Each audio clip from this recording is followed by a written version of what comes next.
നമസ്കാരം, വാർത്തകളിലേക്ക് സ്വാഗതം.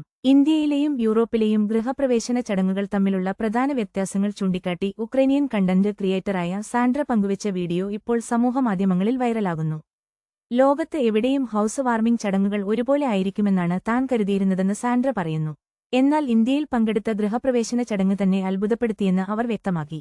യൂറോപ്പിൽ സാധാരണയായി വൈകുന്നേരം 6 മണിയോടെയാണ് ആഘോഷങ്ങൾ ആരംഭിക്കുന്നത്. എന്നാൽ ഇന്ത്യയിൽ രാവിലെ 6 മണിക്കുതന്നെ ചടങ്ങുകൾ തുടങ്ങുന്നു എന്നതാണ് സാൻഡ്രയെ ഏറ്റവും കൂടുതൽ അത്ഭുതപ്പെടുത്തിയത്. പ്രഭാതഭക്ഷണത്തിന് മുൻപായി എല്ലാവരും പ്രാർത്ഥനയ്ക്കായി ഒന്നിച്ചിരിക്കുന്നു. വീടിന്റെ ഐശ്വര്യത്തിനും സമാധാനത്തിനുമായി പൂജാരിമാരുടെ നേതൃത്വത്തിൽ പൂജകളും പ്രാർത്ഥനകളും നടത്തുന്നു. അതിനുശേഷമാണ് അതിഥികൾക്ക് പ്രഭാതഭക്ഷണം നൽകുന്നത്. തുടർന്ന് ഭജനകളും മറ്റു പൂജാവിധികളും നടക്കുന്നു. യൂറോപ്പിൽ ഗൃഹപ്രവേശന ചടങ്ങുകൾ തികച്ചും ലളിതമാണ്. വൈകുന്നേരങ്ങളിൽ എത്തുന്ന അതിഥികൾ ഭക്ഷണം കഴിക്കുകയും വീട് കാണുകയും വൈൻ പങ്കുവച്ച് സംസാരിക്കുകയും ചെയ്യുകയെന്നതാണ് അവിടെ പതിവ്.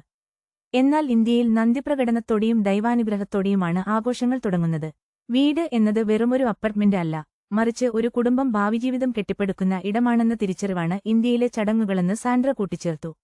യൂറോപ്പിൽ വളർന്ന ഒരാളാണെങ്കിലും ഇന്ത്യയിലെ ഈ ആചാരങ്ങൾ തനിക്ക് ഏറെ മനോഹരമായി തോന്നിയെന്നും അവർ വ്യക്തമാക്കി. കൂടുതൽ വാർത്തകൾക്കായി ഈ ചാനൽ സബ്സ്ക്രൈബ് ചെയ്യൂ. നന്ദി, നമസ്കാരം.